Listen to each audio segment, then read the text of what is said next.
नमस्कार बच्चों। काफ़ी दिनों से कमेंट आ रहे थे, लोगों की फरमाइश थी कि सर हमें ज्योग्राफी का वीडियो लेके आइए आप। तो मैंने भी आपको कहा था कि मैं बहुत जल्द आपके लिए ज्योग्राफी की वीडियो शुरू करने वाला हूं। हाँ, डिजिटल बोर्ड के लिए मैंने कहा था, बट उनकी अभी सुविधाएं उपलब्ध नहीं है। मैंने ऑर्डर कर दिया, वो 1-2 दिन में आ जाएगा। ठीक है, तो आज हम भारत का जो भूगोल है उसके बारे में पढ़ेंगे। जो उनका फर्स्ट टॉपिक है भारत की भौगोलिक स्थिति, उसके बारे में हम जानकारी करेंगे। कोई भी चीज़ आपको कहीं भी समझ में नहीं आए, जो भी अच्छा बुरा लगे, आप कमेंट जरूर करिए और वीडियो को ज़्यादा से ज़्यादा शेयर, लाइक और सब्सक्राइबर कर दीजिए। अब हमारा जो पहला है भारत की भौगोलिक स्थिति। भारत की भौगोलिक स्थिति के बारे में हम पढ़ेंगे। तो पहले मैं नामकरण के बारे में बात करता हूँ। भारत का जो नामकरण कैसे हुआ, तो भारतीय सभ्यता का जो विकास हुआ वो सिंधु घाटी सभ्यता से जाना जाता है। जो भारतीय सभ्यता का जो विकास हुआ है वो किससे जाना जाता है? सिंधु घाटी सभ्यता से माना गया है कि जो उनका विकास हुआ है वो सिंधु घाटी सभ्यता से हुआ है। उसके बाद देखो, इनका भारत का जो नाम पड़ा है आर्यवर्त, वो कैसे पड़ा? उत्तर भारत में जो बसने वाले जो लोग थे, उत्तर भारत में बसने वाले जो लोग थे वो थे आर्य लोग। तो आर्य लोगों के नाम पर इस क्षेत्र का, देश का नाम क्या पड़ा? आर्यवर्त पड़ा था। ठीक है, इसके बाद है भारतवर्ष। तो आर्यों के जो राजा थे भरत, बहुत ही शक्तिशाली राजा थे, जो उनका नाम था भरत, और उन भरत के नाम पर ही इस भारत देश का नाम भारतवर्ष पड़ा है। ठीक है, इसके बाद हम हिंदुस्तान के बारे में बात करेंगे। तो देखो, वैदिक आर्यों का जो निवास स्थान था, वैदिक आर्य जो जाति थी, उनका जो निवास स्थान था वो था सिंधु नदी घाटी में। उनका कहाँ था? सिंधु नदी घाटी में। तो सिंधु नदी घाटी के अंदर दो जातियां रह रही थी, ईरानी और यूनानी। ईरानी और यूनानी। ईरानियों ने इस नदी को हिंदू नदी कहा था। ईरानियों ने इस नदी को क्या कहा था? हिंदू नदी। और इस देश को हिंदुस्तान कहा था। ठीक है, तो इस देश का इस प्रकार हिंदुस्तान का नाम पड़ा। यूनानी लोगों ने इसी नदी को क्या कहा? इंडस नदी कहा था। क्या, कौन सी नदी का नाम दिया? इंडस। और इस देश को क्या नाम कहा गया था? इंडिया नाम दिया गया था। तो इस प्रकार ये भारत का जो नामकरण के बारे में कुछ चीजें हमें थी पता, वो आपको मैंने बता दी है। ठीक है, देखो, कोई सभी कंपटीशन एग्जाम के लिए क्वेश्चन हम एक एक क्वेश्चन लेकर चलेंगे। इसके बाद हम भारत की बात करेंगे। जो आकार की, जो आकार है वो भारत का चतुष्कोणीय है। तो बहुत बार ऐसा क्वेश्चन पूछा जाता है कि भारत का जो आकार है वो कैसा है? चतुष्कोणीय। इसके बाद हम बात करेंगे भारतीय उपमहाद्वीप की। भारतीय उपमहाद्वीप, तो भारतीय उपमहाद्वीप के अंदर मतलब भौगोलिक विशेषताओं की बात की जा रही है। तो भारत जो देश है वो उत्तर, दक्षिण, पूर्व और पश्चिम में चारों ओर से अलग अलग सीमाओं से अंकित है। सीमाएं उसकी क्या है? सीमायान या सीमा अंकित है। तो उनकी जो भौगोलिक जो इकाइयां हैं उनके अंदर जो चारों ओर से जो क्षेत्र है घिरा हुआ है उसे हम कहते हैं भारतीय उपमहाद्वीप। उत्तर में देखो हम बात करेंगे हिमालय है, उत्तर में हिमालय है। उत्तर पश्चिम की बात करें तो हिंदुकुश और सुलेमान पर्वत श्रेणियां हैं। उत्तर और पूर्व की बात की जाए तो पूर्वांचल पहाड़ियां हैं। दक्षिण में हम बात की जाए तो हिंद महासागर है। तो इन चारों ओर से घिरे हुआ जो बीच का जो भाग है, भौगोलिक भाग है, उसको बड़ी जो वृहत इकाई है उसे हम कहते हैं भारतीय उपमहाद्वीप। अब भारतीय उपमहाद्वीप के अंदर 5 देश सम्मिलित है। 5 देश को सम्मिलित किया गया है भारतीय उपमहाद्वीप के अंदर। तो भारतीय उपमहाद्वीप में भारत, पाकिस्तान, बांग्लादेश, नेपाल और भूटान, ये 5 देश भारतीय उपमहाद्वीप के अंदर सम्मिलित हैं। अब बात करेंगे हम भारत की जो अक्षांश और देशांतरीय विस्तार के बारे में। भारत का जो अक्षांश और देशांतरीय विस्तार है वो 8 डिग्री और 4 मिनट और 37 डिग्री और 6 मिनट अक्षांश के मध्य है। बताऊंगा मैं भी आपको ये चीजें भी। देखो यहां पर इसकी बात करेंगे हम।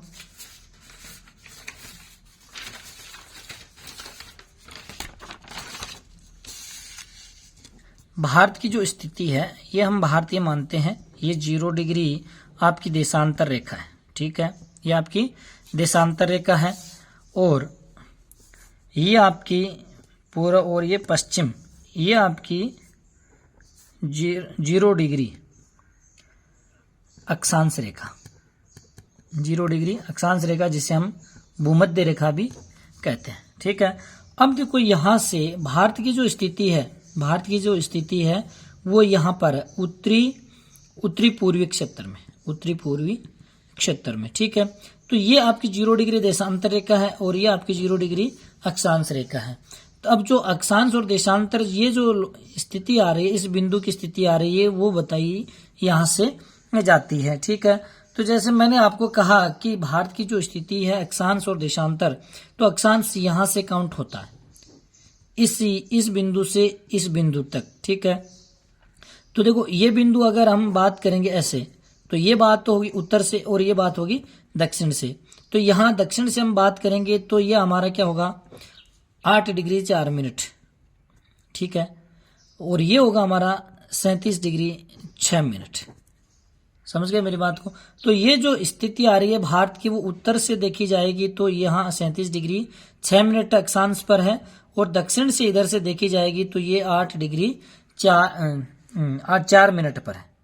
ठीक है, तो ये होगा आपका अक्षांश। देशांतर की हम बात करेंगे तो इस 0 डिग्री देशांतर रेखा से हम बात करेंगे तो ये होगी हमारी पश्चिम से, और इधर से बात होगी तो वो होगी हमारी पूर्व से। तो ये जो लोकेशन आएगी वो उत्तर, दक्षिण, पूर्व और पश्चिम के मध्य देशांतर और अक्षांश रेखाओं के मध्य बताई जाती है। तो अक्षांश से जो विस्तार है वो 8 डिग्री 4 मिनट और 37 डिग्री 6 मिनट अक्षांश है, और देशांतर जो विस्तार है वो हमारा है 68 डिग्री 7 मिनट और 97 डिग्री और 25 मिनट देशांतरीय रेखा है। ठीक है, अब हम बात करेंगे तो भारत की जो इनके बिंदु हैं, भारत का जो उत्तरतम बिंदु है वो उसे इंदिरा बिंदु कहा जाता है, जो जम्मू कश्मीर के अंदर पड़ता है। ठीक है, ये उत्तर का लास्ट बिंदु है भारत का। ठीक है, अंतिम बिंदु। ऐसे ही हम बात करें दक्षिण बिंदु की, तो दक्षिण का अंतिम बिंदु है वो इंदिरा पॉइंट है, जो ग्रेट निकोबार द्वीप समूह के अंदर आता है। ऐसे ही भारत के पूर्व की बात की जाए तो किबिथु, भारत का जो पूर्वतम अंतिम बिंदु है वो किबिथु है, जो कौन से राज्य में आता है, अरुणाचल प्रदेश राज्य में आता है। उसी प्रकार हम पश्चिम की बात करेंगे तो पश्चिम की गुहार या गोरमोती इस बिंदु को कहा जाता है, जो कहां पर आता है, आपका गुजरात राज्य के अंदर पड़ता है। अब हम बात करेंगे ये उत्तर और दक्षिण और पूर्व पश्चिम जो भारतीय जो सीमाएं हैं, इन बिंदुओं के बीच की जो दूरी है वो कितनी है। ठीक है, तो भारत की जो सीमा है, भारत की सीमा की जो लंबाई है वो उत्तर से दक्षिण तक के बीच की जो दूरी है वो 3214 किलोमीटर है। 3214 किलोमीटर यानी 3214 किलोमीटर है। उसी प्रकार हम पूर्व से पश्चिम की बात की जाए तो पूर्व से पश्चिम के मध्य जो दूरी है वो 2933 किलोमीटर है। कितनी है? 2933 किलोमीटर। ये इनकी भारत की जो उत्तर दक्षिण पूर्व पश्चिम की जो सीमा की जो लंबाई है वो बताई गई है। ठीक है, अब हम अगर बात की जाए तो ज्यादा इनके अंदर डिफरेंस नहीं है। उत्तर दक्षिण और पूर्व पश्चिम के मध्य अंतर है वो मात्र 281 किलोमीटर का है। बहुत बार क्वेश्चन पूछा गया है कि भारत की जो सीमा है उत्तर दक्षिण और पूर्व पश्चिम के मध्य कितना किलोमीटर का अंतर पाया जाता है। ऑप्शन दे देता है 280, 281, 289, 288। तो इस प्रकार ये क्वेश्चन पूछा जाता है। अब हम बात करेंगे आगे अक्षांशीय विस्तार का प्रभाव। अक्षांश और देशांतर रेखाएं मैंने आपको बताई। अक्षांश और देशांतर रेखाएं इनका क्या प्रभाव पड़ता है, तो देखो हम बात करेंगे कि ये हमारा ग्लोब है, ये हमारी भूमध्य रेखा ऐसे, ठीक है, ये हमारी ऐसे देशांतर रेखा आती है।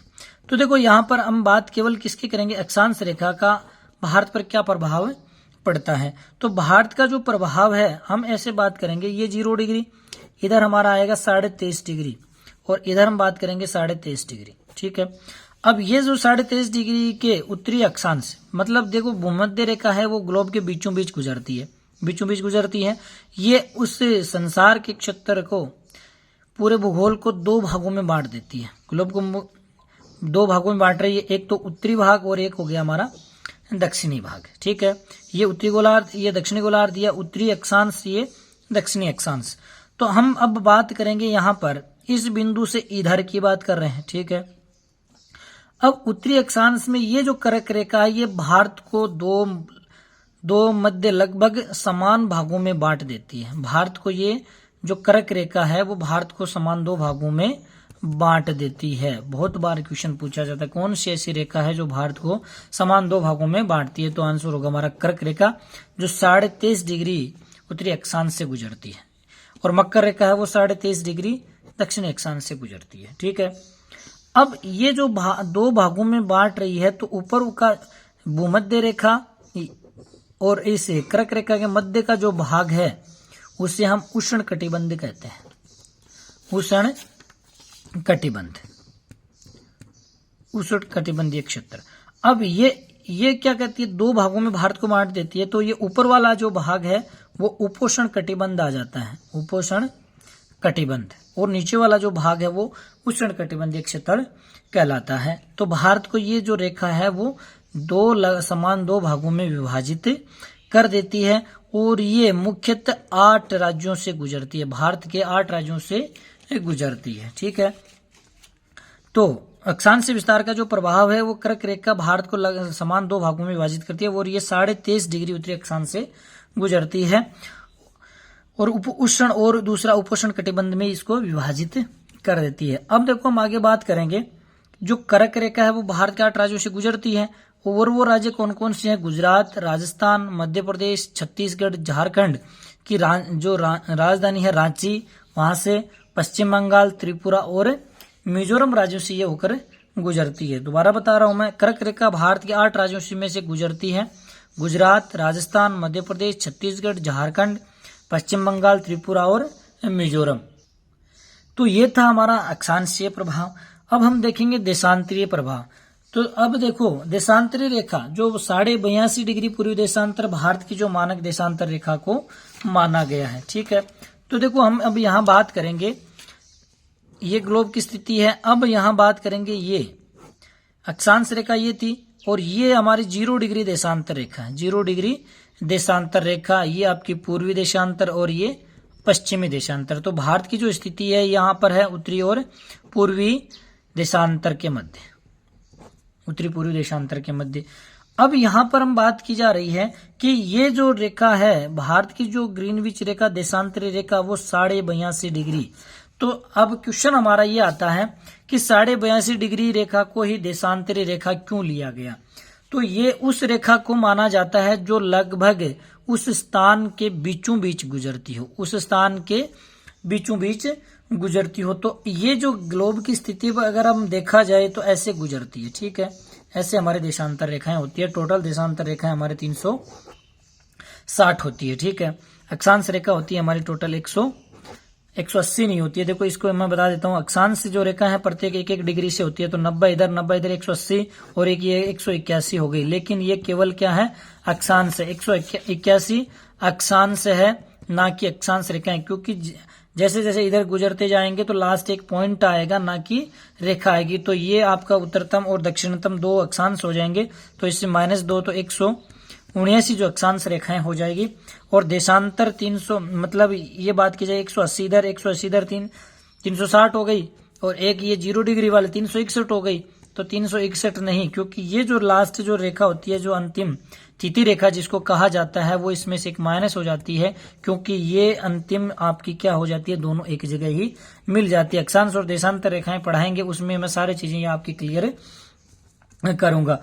तो इसमें आपको हमने देखा कि ये जो टोटल जो देशांतर रेखा है वो 360 होती है। अब बात करेंगे कि ये 82.5 डिग्री को क्यों चुना, क्योंकि ये उस क्षेत्र के मध्य बीचों बीच गुजरती हो, तो इसे हम मानक रेखा, समय निर्धारित इसी रेखा से किया जाता है। तो इसीलिए इसको 82.5 डिग्री को, देशांतर रेखा को हमारी जो समय रेखा भी कहा जाता है भारत की। ठीक है, अब देखो ये जो रेखा है वो भारत के 5 राज्यों से गुजरती है। देशांतर रेखा भारत के 5 राज्यों से गुजरती है, और कर्क रेखा है वो आपके 8 राज्यों से गुजरती है। ठीक है, तो ये 5 राज्य यूपी, एमपी, छत्तीसगढ़, उड़ीसा और आंध्र प्रदेश से होकर गुजरती है।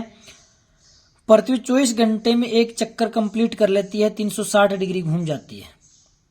तो अतः एक देशांतरीय दूरी तय करने में पृथ्वी को 4 मिनट का समय लगता है। देखो पृथ्वी के द्वारा ये कंप्लीट एक चक्कर 60 डिग्री घूम जाती है और वो समय लगता है उसको 24 घंटे। अब यहाँ 24 घंटे अगर हम इससे डिवाइड करेंगे तो 36 बार 24 15 डिग्री, मतलब 1 घंटे में देशांतर रेखा के द्वारा 15 डिग्री का कोण बनाया जाता है। तो बहुत बार ये क्वेश्चन पूछा जाता है कि 1 घंटे में देशांतर रेखा के द्वारा बनाया गया कोण 15 डिग्री होता है, 24 घंटे में कितने डिग्री बना देती है? वो 360 डिग्री का कोण बना देती है। तो अतः एक देशांतरीय दूरी तय करने में उसको पृथ्वी को कितना समय लगता है? 4 मिनट का समय लगता है। 0 डिग्री देशांतर और 82.5 डिग्री पूर्वी देशांतर के मध्य 5 घंटे और 30 मिनट का अंतर है। देखो यहाँ जैसे हमारी ये देशांतर रेखा ऐसे ही जाती है, तो यहाँ से ये 82.5 डिग्री 82.5 डिग्री, तो यहाँ से यहाँ तक की जो ये जो दूरी है वो तय करने में उसे कितना, यानी ये देशांतर अक्षांश और देशांतर रेखा जब पढ़ेंगे तो समय ज्ञात करना मैं आपको बताऊंगा कि ये 5.5 घंटे का अंतर कैसे आया। ठीक है, ये 15 मिनट हो गई और इनका आप कैलकुलेशन कर लीजिए और घंटे में तब्दील कर लीजिए। मैंने आपको बताया कि 1 घंटे में 15 डिग्री का कोण बनाते हैं, तो 5 घंटे में कितना हो गया? 75 डिग्री का कोण हो गया, और आधा घंटे में 7.5 हो गया, 75 7.5 कितना हो गया? 82.5 डिग्री हो गया। तो इस प्रकार ये 82.5 डिग्री में 5 घंटे और 30 मिनट का अंतर पाया जाता है। 0 डिग्री देशांतर, अब यानी विश्व का समय और भारत का जो मानक समय है उसमें 5 घंटे 30 मिनट का अंतर पाया जाता है। भारत का पश्चिम बिंदु गोरमिता गुजरात और पूर्वी बिंदु की बिंदु 30 डिग्री देशांतर का अंतर है। 30 डिग्री देशांतर का अंतर है, यानी 30 × 4 यानी 102 घंटे का मतलब अंतर आ जाता है। अगर की बिंदु अरुणाचल प्रदेश में अगर 6 बज रहे हैं तो गुजरात में वो कितने बजेंगे? 2 घंटे का अंतर आएगा। यहाँ 2 घंटे पहले, यहाँ 2 घंटे बाद। अगर यहाँ 4 है तो यहाँ अभी 2 बजे हैं, यहाँ 8 है तो यहाँ सुबह के 6 बजे हैं, मतलब 2 घंटे का अंतराल चलेगा यहाँ पर। ठीक है, तो इस प्रकार ये हमने पढ़ा। तो इस चीज के बारे में जो भी आपको क्वेश्चन है कमेंट बॉक्स में आप करिए। कैसा वीडियो लगा? आगे आपको वीडियो रोज प्रोवाइड किए जाएंगे। सभी एग्जाम के लिए वीडियो आपके हेल्पफुल होंगे।